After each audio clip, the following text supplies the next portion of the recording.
Bedtime Stories with the Story Club for Kids. Hello, children. It's time to wind up for the day and settle down for the night.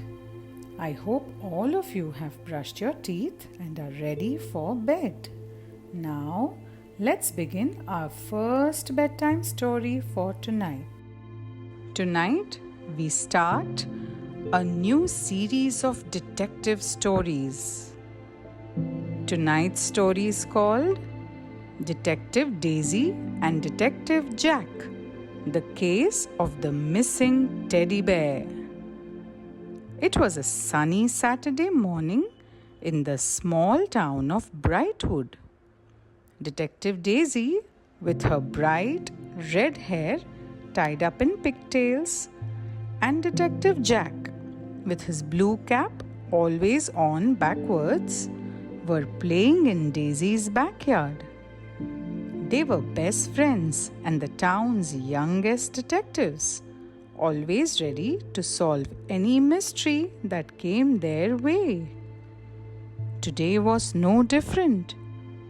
As they were building a fort with old blankets and chairs, Daisy's little brother, Tommy, ran up to them, tears streaming down his face. "Daisy, Jack, you have to help me," Tommy cried. "Teddy is missing." Detective Daisy and Detective Jack exchanged serious looks. This was a case for the Brightwood Junior Detectives. "Don't worry, Tommy. We'll find Teddy," Daisy said, giving him a comforting hug. "Where did you last see him?" Tommy sniffled and wiped his nose. "I was playing with him in the living room last night. This morning he was gone." Detective Jack pulled out his trusty notebook and pencil. "Let's start in the living room and look for clues," he suggested. The three of them marched into the house and went straight to the living room. Daisy and Jack began their investigation by examining the area where Tommy last saw Teddy. "Look, Daisy, there are tiny crumbs on the floor," Jack pointed out. "Tommy, did you eat any cookies last night?" Tommy nodded. "Yes, I had some chocolate chip cookies before bed." Daisy bent down and looked closely at the crumbs. "Maybe Teddy got hungry and went looking for some more cookies," she said thoughtfully. They followed the trail of crumbs to the kitchen. Jack opened the pantry door, but there was no sign of Teddy. Daisy checked behind the kitchen table but found nothing. If Teddy isn't in the kitchen, where else could he be?" Daisy wondered aloud. Just then, Daisy spotted a small piece of blue fabric caught on the edge of the couch. She picked it up and showed it to Jack. "Look, this looks like a piece of Teddy's scarf." Jack examined the fabric and nodded. "You're right, Daisy. But how did it get here?" Tommy's eyes lit up. "I remember now. I took Teddy to the backyard yesterday to show him the new flowers." They all rushed outside to the backyard. Daisy and Jack searched around the flower beds and the play area, but still no Teddy. As they were about to give up, Daisy noticed something shiny under the slide. "What's that?" she asked, pointing.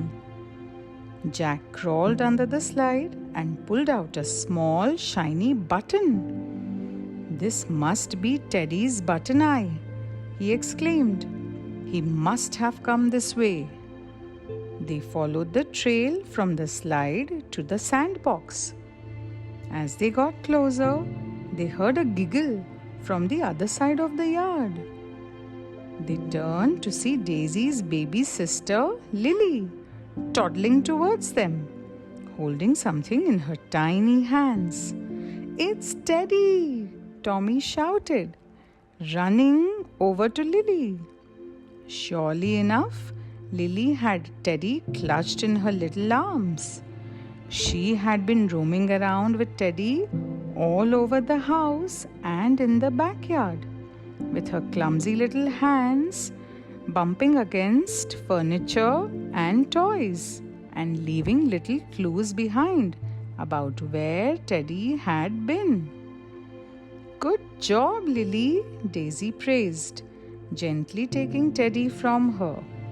"You found Teddy and brought him to us," she said. Tommy hugged Teddy tightly. "Thank you, Daisy and Jack. And thank you, Lily. You're the best detectives ever. My favorite Teddy is back with me." Jack smiled and closed his notebook. Another mystery solved by the Brightwood Junior Detectives.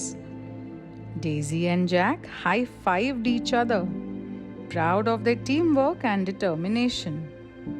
As they walked back to their fort, they talked about their next adventure. Who knew what mystery they would solve next? And so, Detective Daisy and Detective Jack continued their detective work, always ready to help their friends and neighbors in Brightwood.